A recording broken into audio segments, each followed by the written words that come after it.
Crisis Core Reunion. It's a good game, but did it release too early in the timeline of Final Fantasy VII Remake? Well, it's not as simple as you think. As a remaster of the original PSP action game, Crisis Core Final Fantasy VII Reunion sort of occupies this weird space in the compilation of Final Fantasy VII. Its story is based on the events of the original game, but it's also being considered a prequel to the new remake series of games. The problem is that since the original Crisis Core fleshes out backstories from Final Fantasy VII, it would make sense that you would have played the entirety of FF7 before you played Crisis Core. You'd have a full understanding of the story beats, the character interactions, all the references, everything. If you're like me and you've only just jumped into the whole Final Fantasy VII universe, it just feels like there's some pieces of the puzzle missing, especially if you've really only played Final Fantasy VII Remake. That was kind of the feeling I had coming in as a fan of the series, not really having a lot of experience with 7, but I had a friend who was pretty diehard into Final Fantasy VII,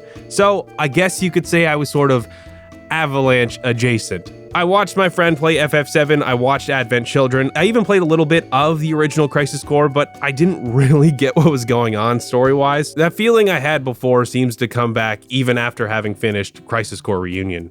That's not to say it's not a good action game or even a bad Final Fantasy game. Crisis Core Reunion is probably the best version of Crisis Core in my opinion. It does a good job of blending the combat between the old game and the new system design for Final Fantasy VII Remake really well. I had a lot of fun hacking and slashing my way through enemies while using materia here and there to really beef things up. Just as a side note, definitely fuse Costly Punch. You will have a much better time playing this game, trust me. You play as Zack Fair, an aloof, easygoing guy who also happens to be a soldier operative in the giant military arm of the world's biggest energy corporation, Shinra Power Electric Company. You might be a little familiar with them. A lot of Crisis Core's narrative relies on the underlying tension between Shinra and its employees, especially with regards to its research and development procedures, which is a very vague way of explaining it, and the game likes to use this vagueness to set up plot twists later on. Playing as Zack, you get to see the perception of Shinra from the eyes of an employee,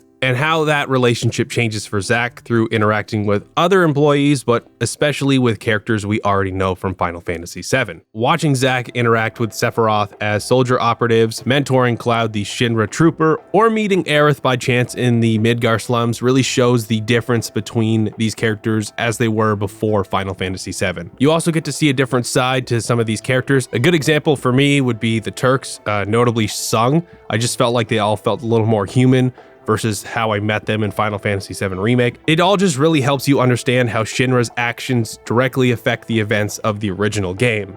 That is, if you've already played Final Fantasy VII. If you've only jumped into the compilation starting with Remake and just starting to play Crisis Core, you're getting a chance to see these characters develop, but because the story is more focused on Zack, you're not going to see the impact of Crisis Core's story until at the earliest, the release of Final Fantasy VII Rebirth, the next title in the Final Fantasy VII Remake trilogy. Like I said before, there's some pieces of the puzzle missing, but maybe that's intentional. One thing I do like about Crisis Core Reunion is the ability to actually explore the world of Final Fantasy VII. The remake has you kind of isolated in different parts of Midgar during the story, but Crisis Core really lets you just kind of run around, do side missions, and interact with different people. The relationship with the remake games is pretty apparent here. Most of the voice cast from Final Fantasy VII Remake have reprised their roles for this game, with maybe like the exception of Yuffie. It's very much trying to tie itself into the remake side of things. I know some people do miss Rick Gomez as Zack, but Caleb Pierce does bring a good amount of seriousness to the character,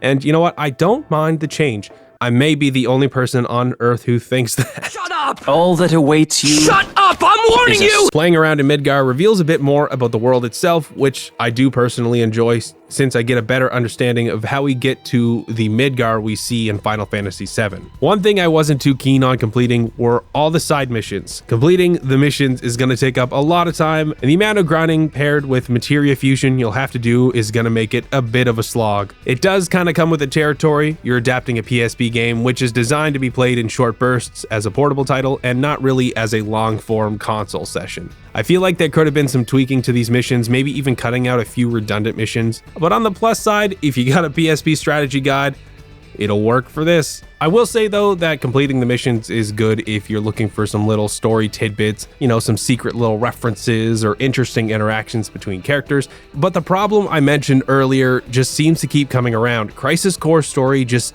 doesn't hit the same level for new players, and trying to shoehorn it into the remake timeline of the compilation as it is just causes more confusion. You might get a better idea of what's going on if you decide to actually start playing the original Final Fantasy VII, which is what I wound up doing. But if you need to do that just to really even understand what's happening, then I think the remaster should have been workshopped a bit more to fit with the direction of the remake games.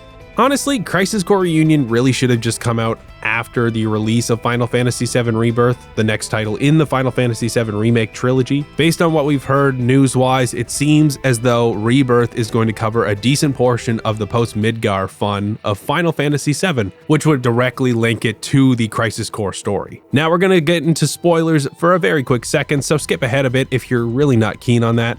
I've been trying to avoid them while I've been talking so far, but I think it's important to talk about it if I'm trying to explain why I think Crisis Core Reunion should have come out later. Also, just avoid the comment section completely. It's gonna be a minefield of spoilers. The reason I think Crisis Core Reunion released when it did was for two reasons. First, to cash in on the 25th anniversary of Final Fantasy VII, obviously. Gotta make that money. Secondly, it creates a nice foreshadowing opportunity. In Crisis Core Reunion, Zack and Sephiroth visit the Mako reactor in Nibelheim for maintenance, and who should join them but hometown hero and Shinra trooper Cloud Strife. What happens in the small town eventually leads to the destruction and chaos we know as the Nibelheim incident, and is pinpointed as the origin of Sephiroth's villainy. It's one of the most famous events in gaming history, but the way it's explained in Crisis Core is pretty different from the way it plays out in Final Fantasy VII. In the original game, it's told from Cloud's point of view, but we know that Cloud has been exposed to the Mako and the reactor. It puts him in a near-death state for the rest of Crisis Core, and his memory is probably all sorts of messed up, along with whatever sort of weird experiments Shinra does on its employees. This is a lot of paraphrasing. I've really only experienced the first disc of Final Fantasy VII. My theory is that once you've played Remake, then Crisis Core, and then you get into Rebirth and experience the Nibelheim incident as it's presented in the original game, but in its new remake type of form, you're gonna realize there's something off with Cloud. And honestly, who knows with the cutscenes that they added for Intergrade?